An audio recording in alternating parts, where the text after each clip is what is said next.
Stu, thanks for being with me to discuss gun violence. Thank you for having me, Congressman.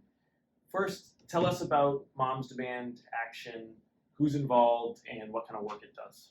Okay, so Moms Demand Action is a national organization, was founded, I think around 2014, 2015, in response to a lot of the shootings. And it's really a national organization at this point, involving a lot of men and women who are taking active steps to address the issues of gun violence in the United States. We do a lot of advocacy work, we hold informational sessions, we do lobbying at the local, state, and federal level. We also do a lot of phone banking, trying to reach out to a lot of people to advocate around issues of electing gun-sensitive candidates around the country. Those are people who would really work to lower the incidence of gun violence in the United States. What inspired you to get involved?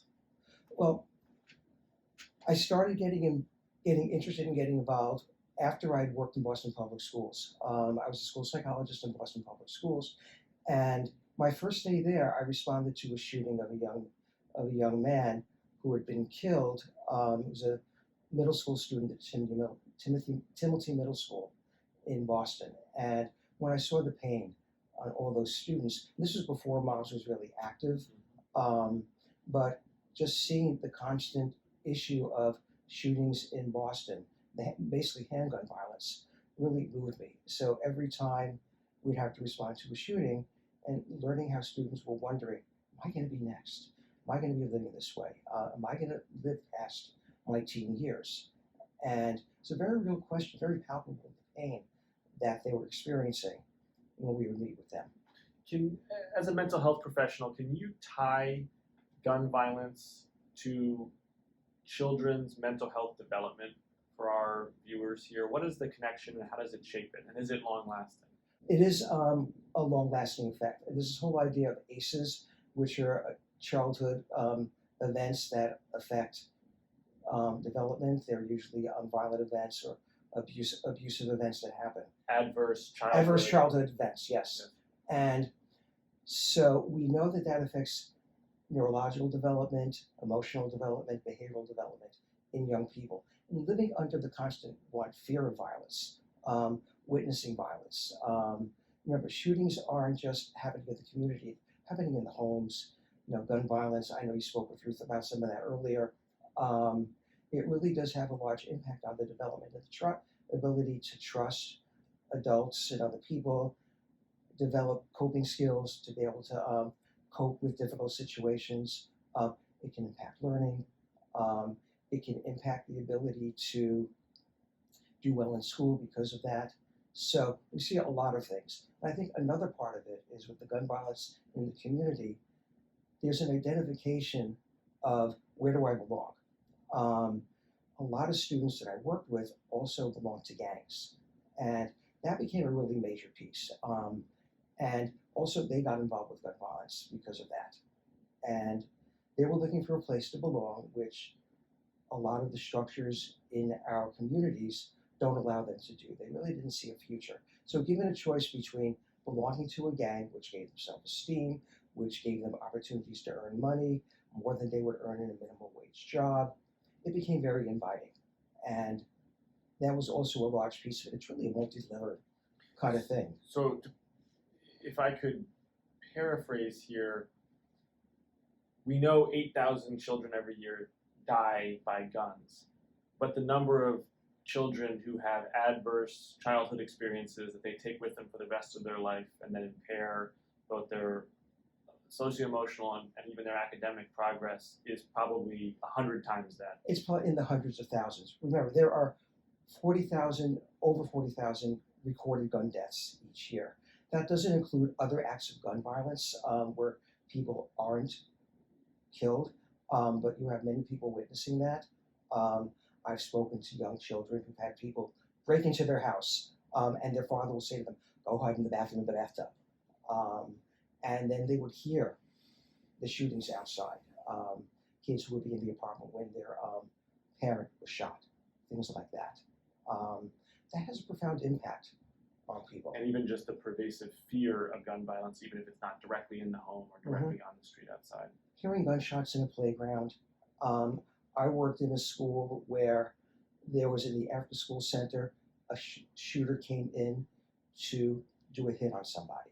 The person wasn't killed, but he was shot in the leg in front of probably 100 parents and students who were in the after-school center.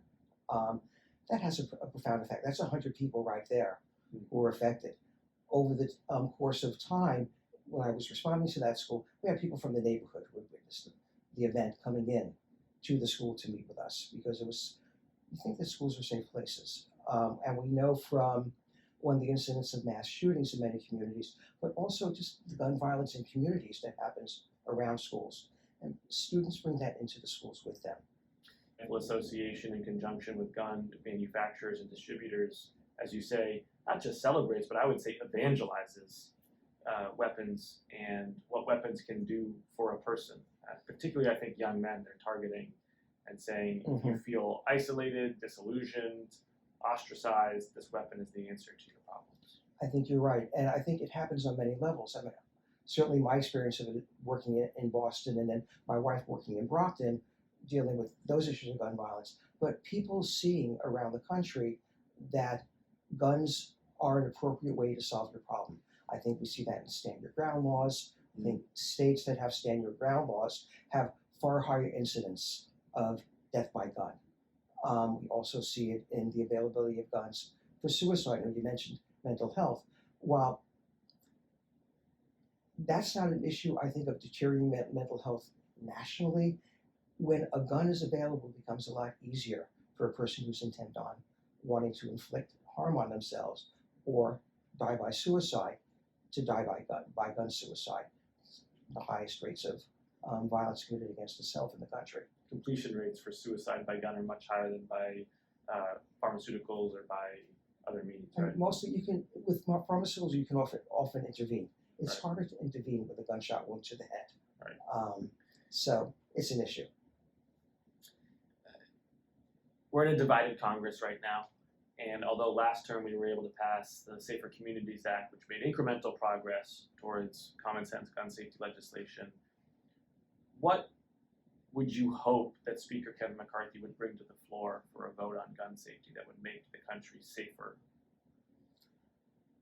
I would like to see money appropriated to ATF to continue their work. I mean, they're working at many levels around gun violence. I mean, it's gun trafficking, research, introduction, ghost guns, which are a huge issue. Yes. All of those kinds of things. I'd like to see expansion.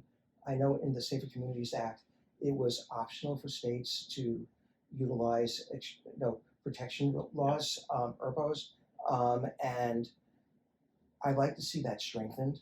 I'd like to see more money to the CDC researching gun violence. I think that looking at gun violence as a public health issue has a lot of merit to it. The CDC is the agency that also does that. I often remind my GOP colleagues that in the 1990s, GOP senators from Kansas and Indiana, I believe, voted for the assault weapons ban. Which was allowed to sunset. Which was allowed to sunset 10 years later. But it just demonstrates that 30 years later, the GOP has moved far to the right on gun safety legislation, because it's almost impossible to imagine Republican senators from those states now voting for an assault weapons ban. Yet at the same time, you had 14 senators who signed on to the Safer Community Acts. A much less bold bill than an assault weapons ban would be. It's something to build on. It's something to build on, and we should build on it.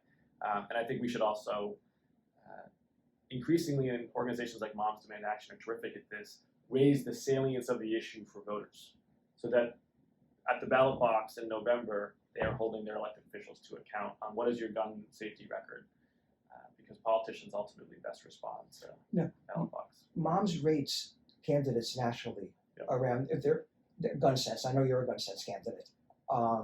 And they offer that option to voters, and providing that information would be important. Yes. I think, you mentioned what do I would say to Republicans. I think one of the things that I would say to Republicans also is that many of your voters actually are in favor of these kinds of things. Yes. Many members of the NRA are in favor of these kinds of things because it saves lives. And I think what this argument is about, and what this issue is about, is saving lives and reducing death by gun violence. I'd also remind them what Antonin Scalia said in the Heller decision.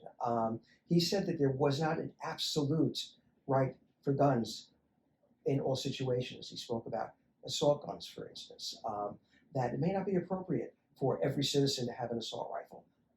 There were probably settings where guns did not belong. I think the Second Amendment is actually quite clear that it's a right vested primarily in the collective and secondarily in the individual. And the Supreme Court would be wise to defer to cities and states about what is the right balance to strike in that collective security based on their own conditions that exist on the ground there.